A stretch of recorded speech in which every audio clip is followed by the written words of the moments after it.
Caribbean সাগরের মাঝখানে একটি পরিবার তাদের ইয়াটে ছুটি কাটাচ্ছিল। মা জুলিয়া সাঁতার কাটার জন্য পানিতে ঝাঁপ দেয়। আরাম করার সময় সে অদ্ভুত কিছু অনুভব করে, কিন্তু আশেপাশে কিছু দেখতে না পেয়ে সে ভাবে হয়তো তার ভ্রম হয়েছে। কয়েক সেকেন্ড পরে আবার একই অনুভূতি হয়। এবারও কিছু দেখা যায় না। তবে জুলিয়া এবার ভয় পেয়ে যায় এবং ইয়াটের দিকে সাঁতার কাটতে শুরু করে।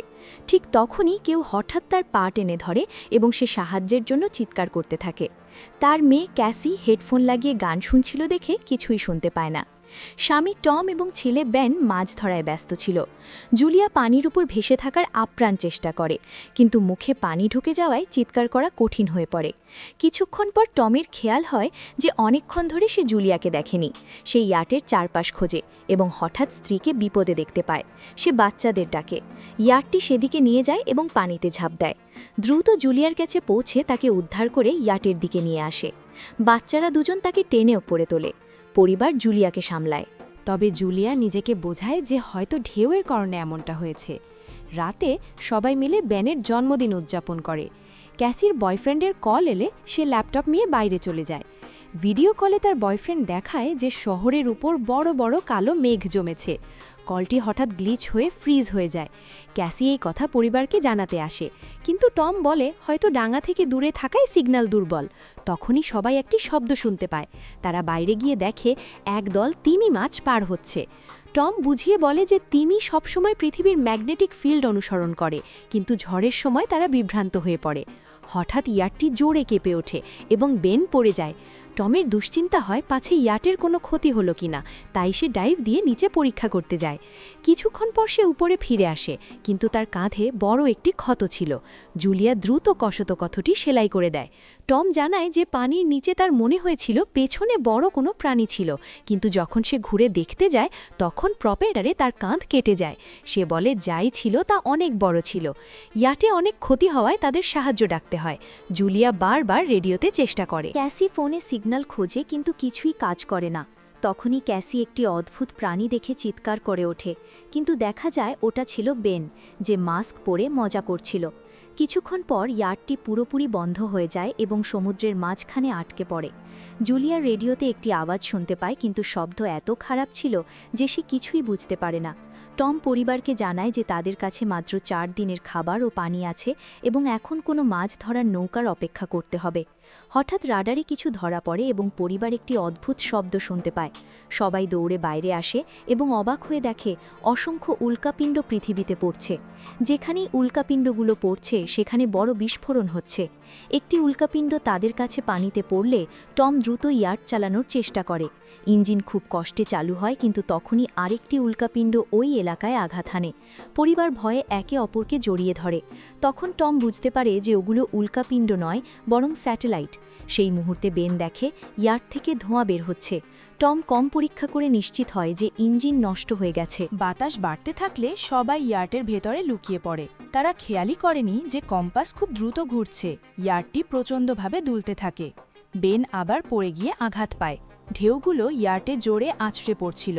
টম অনেক কষ্টে বাইরে গিয়ে লাইফ জ্যাকেট নিয়ে আসে। তখনই বিদ্যুৎ চলে যায়। টম পাওয়ার বক্সের বোতাম চাপলে আলো ফিরে আসে। সেই সময় বেন খেয়াল করে জুলিয়ার নাক দিয়ে রক্ত পড়ছে। জুলিয়া মাথা ঘুরে পড়ে যেতে থাকে এবং ক্যাসি সিঙ্কে গিয়ে বমি করে। টম রেডিওতে সিগন্যাল খোঁজার চেষ্টা চালিয়ে যায়। হঠাৎ একটি উচ্চস্বরের কর্কশ শব্দ আসে এবং বাতাস আরও তীব্র হয়। জুলিয়া দরজা বন্ধ করার চেষ্টা করে, কিন্তু একটি হ্যাচ খুলে যায় এবং বাতাসের চাপে কাঁচ ভাঙতে শুরু করে। টম একটি ফ্লেয়ার জ্বালায় এবং কিছুক্ষণ পর চারদিকে অন্ধকার নেমে আসে। পরদিন সকালে পরিবারটি যখন জাগে, তারা অবাক হয়ে দেখে যে তারা ঝড় থেকে বেঁচে গেছে, কিন্তু ইয়ার্টটি অর্ধেক ধ্বংস হয়ে গেছে। যখন তারা বাইরে আসে, দেখে সমুদ্রের পানি উধাও হয়ে গেছে এবং ইয়ার্টটি এখন সমতলে আটকে আছে। সবাই এই দৃশ্য দেখে হতবাক হয়ে যায়। ক্যাসি সিগন্যাল চেক করে, কিন্তু নেটওয়ার্ক পুরোপুরি ডাউন। টম দুটি মরা কাঁকড়া নিয়ে খেলতে শুরু করে। টম কম্পাস চেক করে দেখে যে সেটি উল্টে গেছে। এমন ঘটনা শেষবার 7 লক্ষ বছর আগে ঘটেছিল। ক্যাসি ভাবতে থাকে তার বয়ফ্রেন্ড হয়তো মারা গেছে এবং সে ভেঙে পড়ে। জুলিয়া তাকে সান্ত্বনা করতে এলে ক্যাসি তাকে সরিয়ে দেয় এবং লুকিয়ে পড়ে। জুলিয়া ও টম বাকি থাকা রসদ দেখতে থাকে। বেন তার জন্মদিনের বেলুনগুলো একটি পাথরের সাথে বেঁধে দেয়, যাতে কোনো উদ্ধারকারী দেখতে পায়। টম আবার রেডিওতে চেষ্টা করে এবং এবার একজনের সাথে যোগাযোগ হয়। তার নাম ছিল নাও, যে একটি সাবমেরিনের ক্যাপ্টেন। তার সাবমেরিনটিও মাটিতে আটকে গেছে। সে নিশ্চিত করে যে ম্যাগনেটিক পোল রিভার্স হয়ে গেছে, তাই সমুদ্র সরিয়ে গিয়ে ডাঙা জেগে উঠেছে। সে জানায় যে সে এখন পর্যন্ত কোনো জীবিত মানুষ দেখেনি এবং কমিউনিকেশন সিস্টেম পুরোপুরি ডাউন। সে আরও বলে যে মির আবার পরিবর্তন হবে এবং হয়তো 1 সপ্তাহের মধ্যে সমুদ্র ফিরে আসবে। সে পরিবারকে সতর্ক করে যেন তারা উঁচু কোনো জায়গায় আশ্রয় নেয়, কারণ পানি যখন ফিরবে তখন তা খুব ভয়াবহ হবে।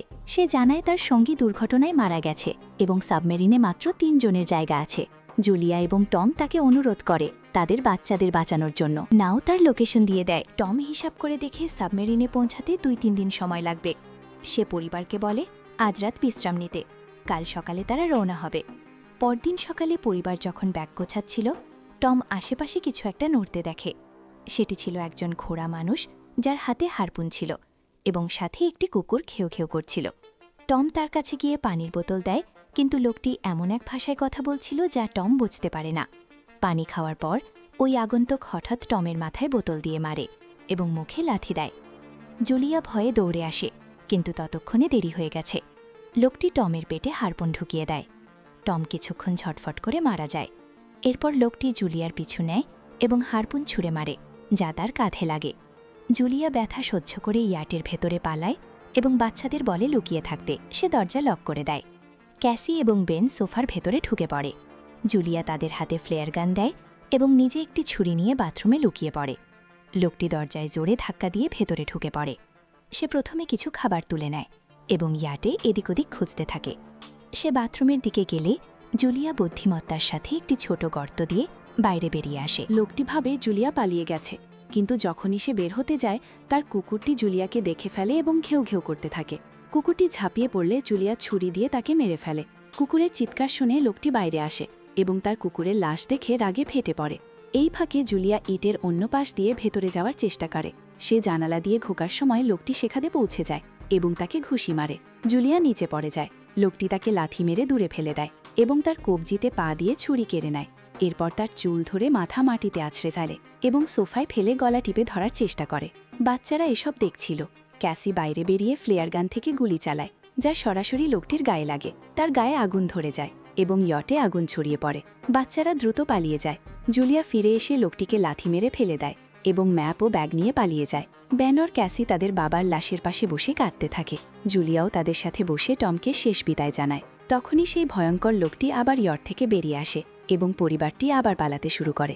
আর ইয়টটি একটি বড় বিস্ফোরণের সাথে উড়ে যায়। কিছুক্ষণ হাঁটার পর তারা একটি ছোট ঝর্ণার কাছে বিশ্রাম নেয়। ক্যাসি ভাবে হয়তো বেলুন দেখেই ওই পাগল লোকটি তাদের কাছে এসেছিল।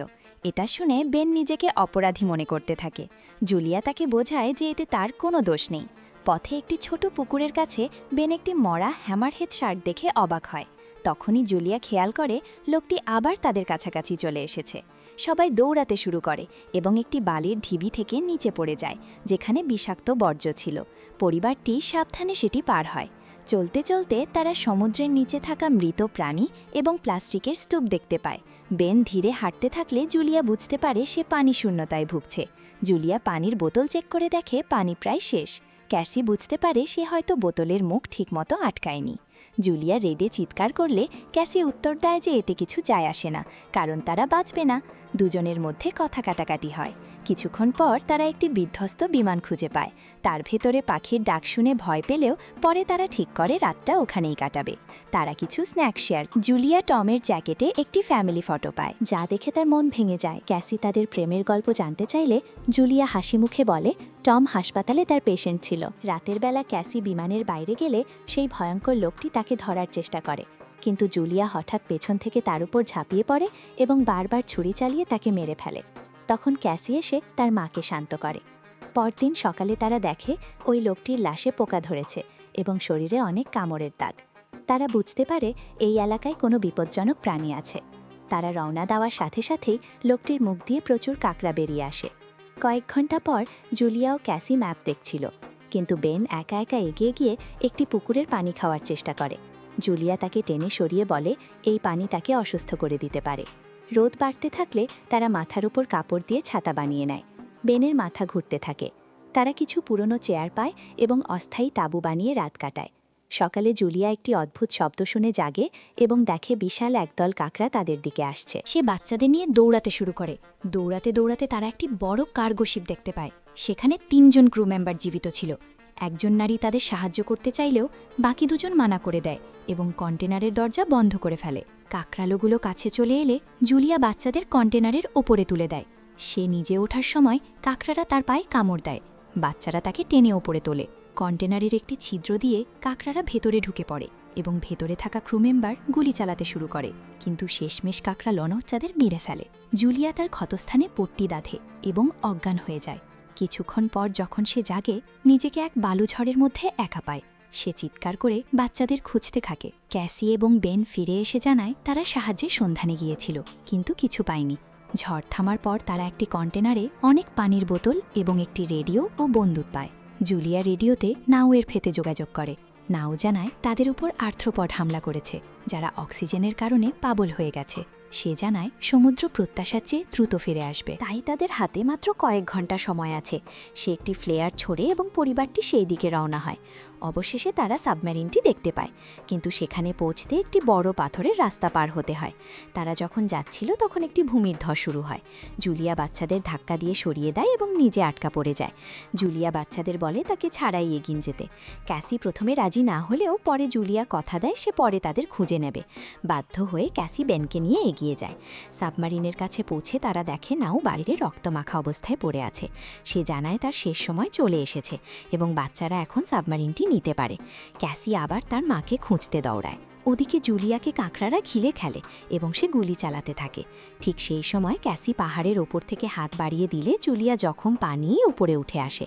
দুজনে মিলে সাবমারিনের দিকে দৌড়ায়। বেন আগে থেকেই ওপরে দাঁড়িয়ে গুলি চালিয়ে কাঁকড়াদের দূরে রাখছিল। যতক্ষণ পর্যন্ত তারা ওপরে না ওঠে, কাঁকড়ারা নাওয়ের নিথর শরীর খাওয়া শুরু করে। জুলিয়া গুলি নিয়ে ফায়ার চালু রাখে যতক্ষণ না পর্যন্ত বাচ্চারা ভিতরে ঢোকে। বাচ্চারা ঢোকার পর জুলিয়া বুঝতে পারে গুলি শেষ হয়ে গেছে। তখন সে বন্দুকটা কাঁকড়াদের দিকে ছুঁড়ে ভিতরে ঢুকে যায় আর সাবমারিনের ভিতর থেকে ফ্যাচ লক করে দেয়। জানলা দিয়ে তারা কাঁকড়াদের দেখতে থাকে। ঠিক তখনই সমুদ্রের পানি ফিরে আসে। তারা জলদি করে সিটে বসে পড়ে, একে অপরের হাত শক্ত করে ধরে। প্রচণ্ড ঢেউ সাবমারিনটিকে এদিক ওদিক আঁচড়ে ফেলতে শুরু করে। জুলিয়ার চোখের সামনে তাদের পুরো যাত্রার দৃশ্যগুলো ভেসে ওঠে আর ক্যাসি বমি করে দেয়। তখন ওই আওয়াজকে আবার শুনতে পায়। তারা জ্ঞান হারায়। যখন তাদের জ্ঞান ফেরে তারা নিজেদের জীবিত দেখে খুশি হয়। তারা সাবমারিন থেকে বেরিয়ে দেখে ঢেউ তাদের একটি ধ্বংস হওয়া শহরে নিয়ে এসেছে। অর্থাৎ এখন নতুন করে জীবন শুরু করার আশা আছে। আর এখানেই সিনেমাটি শেষ হয়। আমার চ্যানেলে নতুন হলে লাইক দিয়ে চ্যানেলটি সাবস্ক্রাইব করুন। দেখা হচ্ছে নতুন কোনো মুভির গল্পের সাথে। ধন্যবাদ।